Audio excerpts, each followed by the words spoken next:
ಮೊದಲಿಗೆ ಇದರಲ್ಲಿ ಹೇಳ್ತಾ ಇರುವಂತಹದ್ದು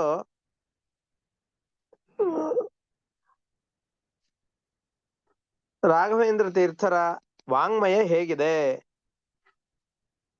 ಅನ್ನೋದನ್ನ ನಿರೂಪಣೆ ಮಾಡ್ತಾ ಇದ್ದಾರೆ.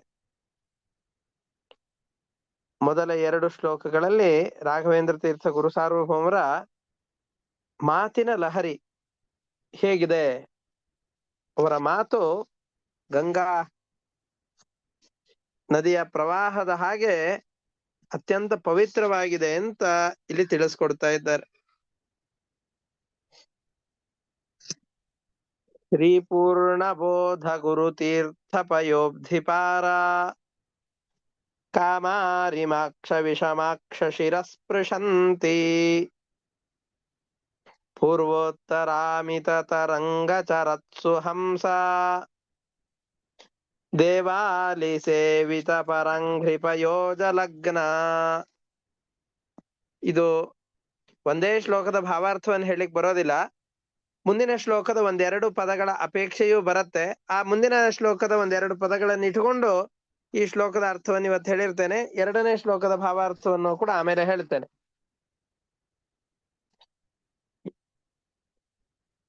ಇದರಲ್ಲಿ ರಾಘವೇಂದ್ರ ತೀರ್ಥರ ಈ ಶ್ಲೋಕದ ಅಥವಾ ಅವರ ವ್ಯಾಖ್ಯಾನ ಕೌಶಲ ಹೇಗಿದೆ, ಅವರ ಗ್ರಂಥಗಳೆಲ್ಲ ಹೇಗಿದೆ,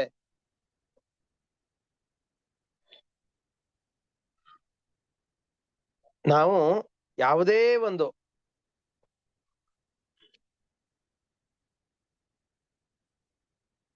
ಕರ್ಮಗಳನ್ನ, ಯಾವುದೇ ಒಂದು ಕ್ರಿಯೆ ನಮ್ಮಿಂದ ಆಗ್ತಾ ಇದೆ ಅಂತಂದ್ರೆ ಆ ಎಲ್ಲ ಕರ್ಮಗಳ ಪ್ರಯೋಜನ, ಫಲ ಇವು ಎಲ್ಲವನ್ನ ಪರಮಾತ್ಮನಿಗೆ ಅರ್ಪಣೆ ಮಾಡಬೇಕು. ಹಾಗೆ ರಾಘವೇಂದ್ರ ತೀರ್ಥರ ಮಾತುಗಳೇನಿದೆಯೋ, ನಮ್ಮ ಗುರುಗಳ ರಾಘವೇಂದ್ರ ತೀರ್ಥ ಗುರು ಸಾರ್ವಭೌಮರ ಮಾತುಗಳೆಂಬಂತಹ ದೇವನದಿ ನನ್ನನ್ನ ಪವಿತ್ರನನ್ನಾಗಿಸಬೇಕು. ನಮ್ಮ ಗುರುಗಳಾದ ರಾಘವೇಂದ್ರ ತೀರ್ಥ ಗುರು ಸಾರ್ವಭೌಮರ ಮಾತುಗಳೆಂಬಂತಹ ನದಿ ಏನು ಕೆಲಸ ಮಾಡ್ತಾ ಇದೆ ಅನ್ನೋದನ್ನ ಇಲ್ಲಿ ಹೇಳ್ತಾ ಇದ್ದಾರೆ. ಆ ಮಾತುಗಳೆಂಬಂತಹ ನದಿಗಳು ಸಮುದ್ರಕ್ಕೆ ಹೋಗಿ ಸೇರಬೇಕು. ಗಂಗೆ ಸಾಗರವನ್ನೇ ಹೋಗಿ ಸೇರ್ತಾಳೆ.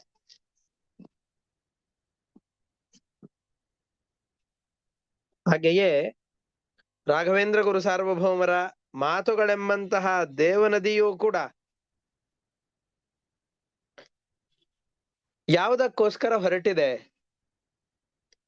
ಮಧ್ವಾಚಾರ್ಯರ ಗ್ರಂಥಗಳ ಅಭಿಪ್ರಾಯವನ್ನು ತಿಳಿಸಿಕೊಡ್ಲಿಕ್ಕೋಸ್ಕರ ಹೊರಟಿದೆ ರಾಘವೇಂದ್ರ ತೀರ್ಥ ಗುರು ಸಾರ್ವಭೌಮರ ಮಾತುಗಳು.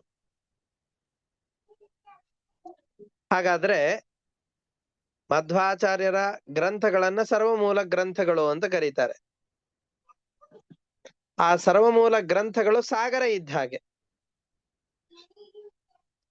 ಆ ಸಾಗರವನ್ನ ಸೇರುವಂತಹ ನದಿ ನಮ್ಮ ರಾಘವೇಂದ್ರ ತೀರ್ಥ ಗುರು ಸಾರ್ವಭೌಮರ ಮಾತುಗಳು. ಶ್ರೀ ಪೂರ್ಣ ಬೋಧ ಗುರುತೀರ್ಥ ಪಯೋಬ್ಧಿಪಾರ. ಶ್ರೀ ಪೂರ್ಣಬೋಧರು ಅಂತಂದು ಹೇಳಿದ್ರೆ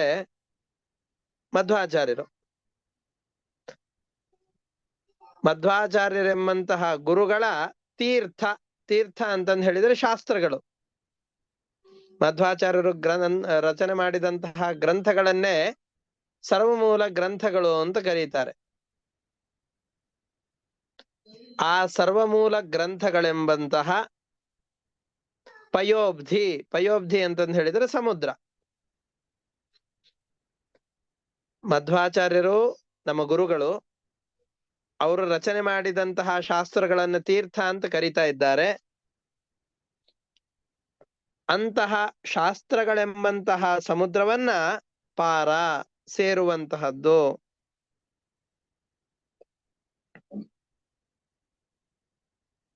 ಕಾಮಾರಿಮಾಕ್ಷ ವಿಷಮಾಕ್ಷ ಶಿರಸ್ಪೃಶಂತಿ.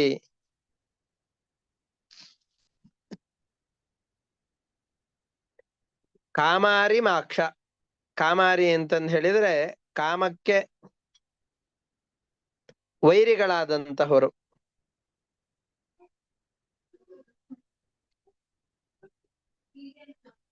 ಕಾಮ ಕಾಮ ಕ್ರೋಧ ಲೋಭ ಮೋಹ ಎಂಬಂತಹ ದೋಷಗಳನ್ನ ಪರಿಹಾರ ಮಾಡುವಂತಹ ಜ್ಞಾನದ ದೃಷ್ಟಿಯನ್ನ ಹೊಂದಿದಂತಹ ಯಾವ ಜ್ಞಾನಿಗಳಿದ್ದಾರೋ, ಜ್ಞಾನ ದೃಷ್ಟಿಯನ್ನು ಪಡೆದಂತಹ ಬ್ರಹ್ಮಜ್ಞಾನಿಗಳು ಯಾರಿದ್ದಾರೋ,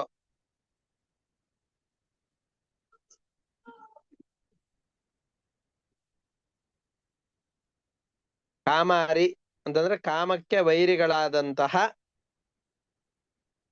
ಕಾಮಾದಿಗಳನ್ನ ಪರಿಹಾರ ಮಾಡುವಂತಹ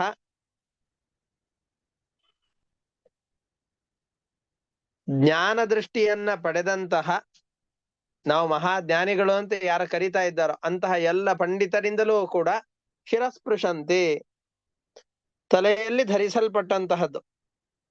ರಾಘವೇಂದ್ರ ತೀರ್ಥ ಗುರು ಸಾರ್ವಭೌಮರ ಮಾತುಗಳನ್ನ ತಮ್ಮ ತಲೆಯಲ್ಲಿ ಧರಿಸದೇ ಇರುವಂತಹವರು ಪಂಡಿತರು ಅಂತ ಈ ಜಗತ್ತಿನಲ್ಲಿ ಕರೆಸಿಕೊಳ್ಳೋದೇ ಇಲ್ಲ. ಅಷ್ಟು ಪ್ರಭಾವ, ಅಷ್ಟು ಮಹತ್ವ ರಾಘವೇಂದ್ರ ತೀರ್ಥ ಗುರು ಸಾರ್ವಭೌಮರ ಮಾತುಗಳಿಗೆ ಇದೆ.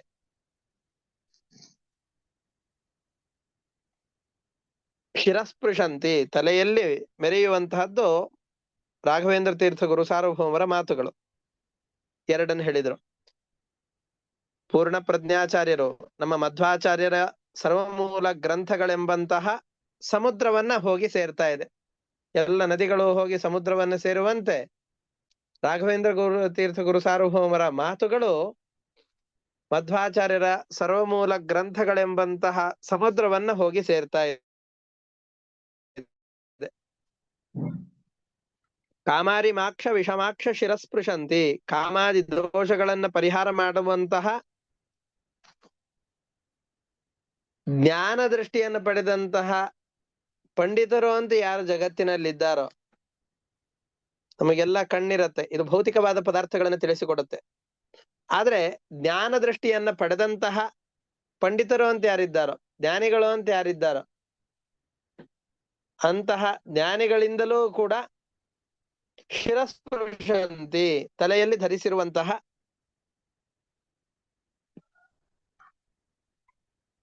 ಪೂರ್ವೋತ್ತರಾಮಿತ ತರಂಗ ಚರತ್ಸು ಹಂಸ. ಪೂರ್ವ ಪಕ್ಷ, ಸಿದ್ಧಾಂತ ಪಕ್ಷ ಅಂತಂದ್ರೆ ವಾದವನ್ನು ಮಾಡುವ ಸಂದರ್ಭದಲ್ಲಿ ಇದು ಪೂರ್ವ ಪಕ್ಷಗಳು, ಇದು ಸಿದ್ಧಾಂತ ಪಕ್ಷ ಅಂತ ತಾವೇ ಪೂರ್ವ ಪಕ್ಷಗಳನ್ನ ಮಾಡಿ ಅದಕ್ಕೆ ಉತ್ತರಗಳನ್ನು ಕೊಡುವಂತಹ ಇಂತಹ ಪೂರ್ವಪಕ್ಷ ಸಿದ್ಧಾಂತ ಅಂತ ಅನೇಕ ಹಂತಗಳಲ್ಲಿ ಪೂರ್ವಪಕ್ಷ ಸಿದ್ಧಾಂತಗಳನ್ನ ಮಾಡಿ, ಇವೇ ದೊಡ್ಡ ಅಲೆಗಳು. ಪೂರ್ವಪಕ್ಷ ಮತ್ತು ಸಿದ್ಧಾಂತ ಪಕ್ಷಗಳೆಂಬಂತಹ ಅಲೆಗಳಲ್ಲಿ ವಿಹಾರ ಮಾಡುವಂತಹ ಒಳ್ಳೆ ಹಂಸಗಳು ಇವರ ಮಾತಿನಲ್ಲಿದೆ. ಗಂಗಾ ನದಿಯಲ್ಲಿ ಹಂಸ ಪಕ್ಷಿಗಳು ಕೂಡ ಚಲಿಸ್ತಾ ಇರತ್ತೆ. ಹಾಗೆ ಗುರುಗಳ ಮಾತುಗಳಲ್ಲಿ ಹಂಸಗಳು ಸಂಚಾರ ಮಾಡ್ತಾ ಇವೆ. ಯಾವುದವು? ಪೂರ್ವ ಪಕ್ಷ ಸಿದ್ಧಾಂತ ಪಕ್ಷಗಳೆಂಬಂತಹ ತರಂಗಗಳಲ್ಲಿ ಇವರ ಮಾತುಗಳೆಂಬಂತಹ ಹಂಸ ಪಕ್ಷಿ ಸಂಚಾರ ಮಾಡ್ತಾ ಇದೆ. ಅನೇಕ ಜನ ಯತಿಗಳು ಕೂಡ ರಾಘವೇಂದ್ರ ತೀರ್ಥ ಗುರು ಸಾರ್ವಭೌಮರ ಮಾತುಗಳನ್ನ ಆಧರಿಸಿ ಅವುಗಳನ್ನ ಪಾಲಿಸ್ತಾ ಬರ್ತಾ ಇದ್ದಾರೆ. ಅಂತಹ ಪರಮಹಂಸರಿಂದ ಕೂಡಿರುವಂತಹ ದೇವಾಲಿ ಸೇವಿತ ಪರಂಘ್ರಿಪ ಯೋಜಲಗ್ನ. ದೇವಾಲಿಗಳು ಅಂತಂದ್ ಹೇಳಿದ್ರೆ ದೇವತೆಗಳೆಂಬ ದುಂಬಿಗಳು. ಈ ದೇವತೆಗಳೆಂಬ ದುಂಬಿಗಳು ಯಾವಾಗ್ಲೂ ಕಮಲದಲ್ಲಿ ಆಸಕ್ತವಾಗಿರುತ್ತೆ. ದುಂಬಿಗಳು ಕಮಲದಲ್ಲಿ ಆಸಕ್ತವಾಗಿರುವ ಹಾಗೆ ದೇವತೆಗಳೆಂಬ ದುಂಬಿಗಳು ಕೂಡ ಕಮಲದಲ್ಲಿ ಅತಿಯಾದ ಆಸಕ್ತಿಯನ್ನ ಪಡೆದಿರತ್ತೆ.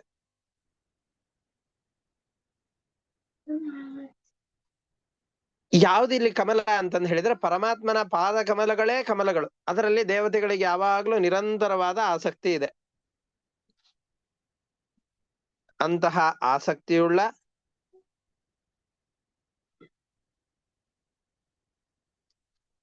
ನಮ್ಮ ಗುರುಗಳ ಮಾತುಗಳೆಂಬಂತಹ ಈ ನದಿಯು ನಮ್ಮನ್ನ ನಿರ್ಮಲರನ್ನಾಗಿಸಲಿ.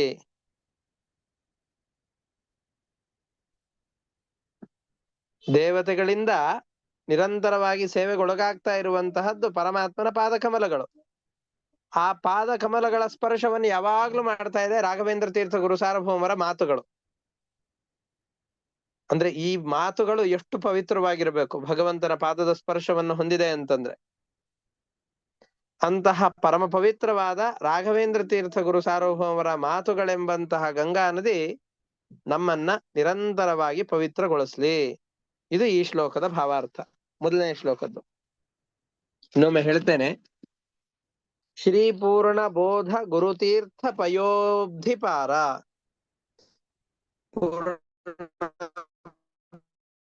ಬೋಧ ಗುರು ಅಂತಂದು ಹೇಳಿದ್ರೆ ಮಧ್ವಾಚಾರ್ಯರು. ಅವರ ತೀರ್ಥ ಅಂತಂದ್ರೆ ಶಾಸ್ತ್ರಗಳು, ಸರ್ವಮೂಲ ಗ್ರಂಥಗಳು. ಅದೇ ದೊಡ್ಡದಾದ ಸಮುದ್ರ. ಅದರಲ್ಲಿ ನಿರಂತರವಾಗಿ ಆಸಕ್ತವಾದಂತಹ ಕಾಮಾರಿ ಮಾಕ್ಷ ವಿಷಮಾಕ್ಷ ಶಿರಸ್ಪೃಶಂತಿ. ಕಾಮನ, ಕಾಮ, ಕ್ರೋಧ ಮುಂತಾದಂತಹ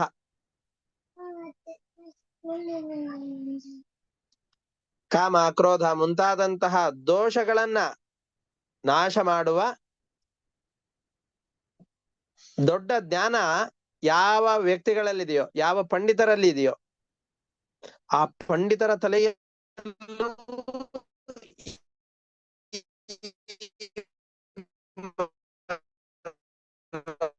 ರಾಘವೇಂದ್ರ ತೀರ್ಥ ಗುರು ಸಾರ್ವಭೌಮರೇ ಅವರು ಪಂಡಿತರು ಅಂತ ಕರೆಸಿಕೊಳ್ಳೋದು ರಾಘವೇಂದ್ರ ತೀರ್ಥ ಗುರು ಸಾರ್ವಭೌಮರ ಮಾತುಗಳನ್ನ ತಮ್ಮ ತಲೆಯಲ್ಲಿ ಧರಿಸಿದಾಗ. ಅಷ್ಟೇ ಅಲ್ಲ, ಹಂಸಗಳೂ ಇವೆ ಇಲ್ಲಿ. ಪೂರ್ವ ಪಕ್ಷ, ಉತ್ತರ ಪಕ್ಷ ಎಂಬಂತಹ ಅನೇಕ ತರಂಗಗಳು, ಅಲೆಗಳು. ಈ ಅಲೆಗಳಲ್ಲಿ ಸಂಚಾರ ಮಾಡುವ ಸುಹಂಸ.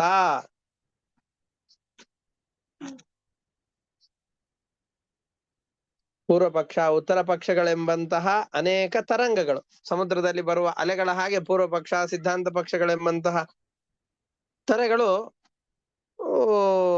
ಇದರಲ್ಲಿ ಸಂಚಾರ ಮಾಡ್ತಾ ಇರತ್ತೆ. ಸಂಚಾರ ಮಾಡುವಂತಹ ಈ ತರಂಗಗಳು, ಪೂರ್ವ ಪಕ್ಷ ಮತ್ತು ಸಿದ್ಧಾಂತ ಪಕ್ಷಗಳಲ್ಲಿ ಸಂಚಾರ ಮಾಡುವ ಅನೇಕ ಹಂಸ ಪಕ್ಷಿಗಳು. ಹಂಸ ಪಕ್ಷಿಗಳು ಅಂತಂದ್ರೆ ಯತಿಗಳು. ಎಷ್ಟೆಷ್ಟೋ ಜನ ಯತಿಗಳು, ರಾಘವೇಂದ್ರ ತೀರ್ಥರ ನಂತರದಲ್ಲಿ ಬಂದಂತಹ ಎಲ್ಲ ಯತಿಗಳು ಕೂಡ ರಾಘವೇಂದ್ರ ತೀರ್ಥರು ಮಾಡಿದ ಪೂರ್ವ ಪಕ್ಷ, ಸಿದ್ಧಾಂತ ಪಕ್ಷ ಎಂಬಂತಹ ಅಲೆಗಳ ಮೇಲೆ ಸಂಚಾರ ಮಾಡ್ತಾ ಇದ್ದಾರೆ. ಯತಿಗಳೆಲ್ಲರೂ ಕೂಡ ಅವರೇ ಪರಮಹಂಸರು. ಅಂತಹ ಹಂಸಗಳುಳ್ಳ ದೇವಾಲಿ ಸೇವಿತ ಪರಾಂಘ್ರಿ ಪಯೋಜ ಲಗ್ನ. ದೇವಾಲಿಗಳು, ದೇವತೆಗಳೆಂಬಂತಹ ದುಂಪಿಗಳಿಂದ ನಿರಂತರವಾಗಿ ಸೇವಿತವಾದ ಪರಾಂಘ್ರಿ, ಪರಮಾತ್ಮನ ಪಾದ ಕಮಲಗಳೆಂಬಂತಹ ಪಾದಗಳೆಂಬ ಕಮಲಗಳಲ್ಲಿ ನಿರಂತರವಾಗಿ ಆಸಕ್ತವಾದಂತಹದ್ದು. ಆ ಪಾದಗಳನ್ನೇ ನಿರಂತರವಾಗಿ ಸ್ತುತಿಸ್ತಾ ಇರುವಂತಹ ನಮ್ಮ ಗುರುಗಳಾದ ರಾಘವೇಂದ್ರ ತೀರ್ಥರ ಮಾತುಗಳೆಂಬಂತಹ ಗಂಗೆ ನಮ್ಮನ್ನ ಶುದ್ಧಗೊಳಿಸಲಿ ಅಂತ ಈ ಶ್ಲೋಕದಲ್ಲಿ ಹೇಳ್ತಾ ಇದ್ದಾರೆ. ಇಷ್ಟು ಒಟ್ಟಾರೆ ಈ ಶ್ಲೋಕದ ಭಾವಾರ್ಥ. ಇದರಲ್ಲಿ ಏನಾದರೂ ಸಂಶಯಗಳಿದೆ ಅಂತಂದು ಹೇಳಿದ್ರೆ ಕೇಳಬಹುದು, ಅವಕಾಶ ಇದೆ. ಮುಂದಿನ ಶ್ಲೋಕದ ಭಾವಾರ್ಥವನ್ನು ಹೇಳಬೇಕಾದ್ರೆ ಮತ್ತೆ ಇನ್ನೊಮ್ಮೆ ಈ ಶ್ಲೋಕದ ಭಾವಾರ್ಥವನ್ನು ಹೇಳಿಯೇನೆ ಅದರ ಭಾವಾರ್ಥವನ್ನು ಹೇಳ್ತೇನೆ. ಹರೇ ನಮಃ. ಶ್ರೀಕೃಷ್ಣ ಅರ್ಪಣಮಸ್ತು.